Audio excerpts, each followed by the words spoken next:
ભાગીદારીનું પુનર્ગઠન મિત્રો 6 માર્કમાં પૂછાય છે, જેમાં 2 વિકલ્પ, એક ટૂંકો પ્રશ્ન અને એક 3 માર્કનો દાખલો, આમ ટોટલ 6 માર્ક થાય છે. ભાગીદારીનું પુનર્ગઠન એટલે શું? સાવ સરળ ચેપ્ટર છે. ભાગીદારીનું પુનર્ગઠનનો અર્થ હું બોલું છું, તમે સાંભળો. જુદા જુદા કારણોસર ભાગીદારીમાં થતા ફેરફાર એટલે ભાગીદારીનું પુનર્ગઠન. સાહેબ અર્થ આવડી ગયો? સાહેબ મસ્ત આવડી ગયો અમને. હા બોલો જી. જુદા જુદા કારણોસર ભાગીદારીમાં થતા ફેરફાર એટલે ભાગીદારીનું પુનર્ગઠન. સાહેબ આવડી તો ગયો, પણ સમજાણું નહીં કે આ અર્થ પુનર્ગઠન એટલે શું. ઓકે, આગળ ભણીએ, કદાચ આવડે તો. પુનર્ગઠન થવાના 3 કારણો છે.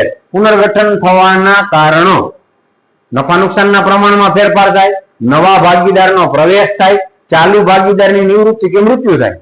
3 કારણો છે. કેટલા? જુદા જુદા કારણો એટલે શું? નફા નુકસાનના ફેરફાર થાય, નવા ભાગીદારનો પ્રવેશ થાય, ચાલુ ભાગીદારની નિવૃત્તિ કે મૃત્યુ થાય, ત્યારે ભાગીદારીનું પુનર્ગઠન થાય.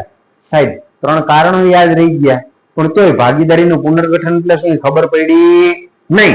કાંઈ વાંધો નહીં, હાવ હેલું. પુનર્ગઠન શબ્દ છે ને, એનો સંધિ છૂટી પાડી નાખો. પુનર્ગઠન, પુનઃ પ્લસ ગઠન. પુનઃ એટલે ફરીથી, અને ગઠન એટલે બાંધવું, ફરીથી બાંધવું. શું? ભાગીદારી. ભાગીદારી ફરીથી બાંધવી એટલે ભાગીદારીનું પુનર્ગઠન.